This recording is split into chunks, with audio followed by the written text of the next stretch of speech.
সম্মানিত ভিউয়ার্স, আসসালামু আলাইকুম ওয়া রাহমাতুল্লাহি ওয়া বারাকাতুহু।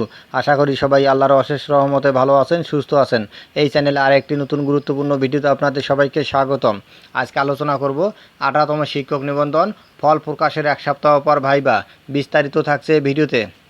এই ভিডিওটি দেখার আগে যারা এই চ্যানেলে একদম নতুন তারা অবশ্যই চ্যানেলটি সাবস্ক্রাইব করে পাশে থাকা বেল আইকনটি প্রেস করে দিন। আর যারা ইতিমধ্যে সাবস্ক্রাইব করেছেন তাদেরকে জানাই অসংখ্য ধন্যবাদ। 18তম শিক্ষক নিবন্ধন ফল প্রকাশের এক সপ্তাহ পর ভাইবা। সাবিয়া সুমি, দৈনিক শিক্ষা .com। অষ্টাদশ শিক্ষক নিবন্ধনের লিখিত পরীক্ষার ফল প্রকাশিত হওয়ার সপ্তাহখানেক পর মৌখিক পরীক্ষা নেওয়া সম্ভব হবে বলে জানা গেছে। গত রোববার দৈনিক শিক্ষা .com ও দৈনিক আমাদের বার্তা এক প্রশ্নের জবাবে এই কথা বলেছেন বেসরকারি শিক্ষক নিবন্ধন ও প্রত্যয়ন কর্তৃপক্ষ NTRC-এর সচিব ওবায়দুর রহমান। সচিব বলেন, লিখিত পরীক্ষায় যারা পাশ করবেন সেই তথ্য দরকার হবে, তাই লিখিত পরীক্ষার ফল প্রকাশের সপ্তাহখানেক পর ভাইবার প্রক্রিয়া শুরু করা যাবে।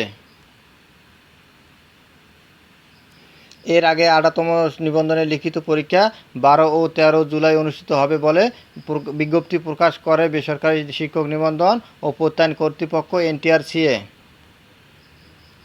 জানা যায়, 12 জুলাই দেশের 8 জেলায় সকাল 9টা থেকে দুপুর 12টা পর্যন্ত স্কুল টু ও স্কুল পর্যায়ে লিখিত পরীক্ষা অনুষ্ঠিত হবে। 13 জুলাই দেশের 8 জেলায় সকাল 9টা থেকে দুপুর 12টা পর্যন্ত কলেজ পর্যায়ে লিখিত পরীক্ষা নির্ধারিত ভেন্যুতে অনুষ্ঠিত হবে। প্রসঙ্গত, বেসরকারি শিক্ষক নিবন্ধন ও প্রত্যয়ন কর্তৃপক্ষ গত 15 মে 18তম নিবন্ধনের প্রিলিমিনারি পরীক্ষার ফল প্রকাশ করে। এতে উত্তীর্ণ হয় 4,79,981 জন প্রার্থী। উত্তীর্ণ পরীক্ষার্থীর সংখ্যা স্কুল টু পর্যায়ে 29,516 জন, স্কুল পর্যায়ে 2,21,652 জন এবং কলেজ পর্যায়ে 2,28,813 জন সহ সর্বমোট 4,79,981 জন। পরীক্ষায় অংশগ্রহণকারীদের মধ্যে সার্বিক পাশের গড় হার 35.80%।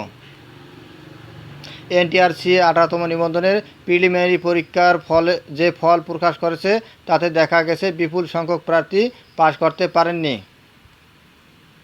এতে দেখা গেছে 18তম শিক্ষক নিবন্ধন প্রিলিমিনারি পরীক্ষায় 8,60,000-এর বেশি প্রার্থী উত্তীর্ণ হতে পারেননি। ধন্যবাদ জানিয়ে বিদায় নেওয়ার আগে আবার অনুরোধ জানাই, যদি চ্যানেলটি ভালো লাগে এবং সর্বশেষ আপডেট ভিডিও পেতে চান তাহলে অবশ্যই চ্যানেলটি সাবস্ক্রাইব করুন। ধন্যবাদ সবাইকে।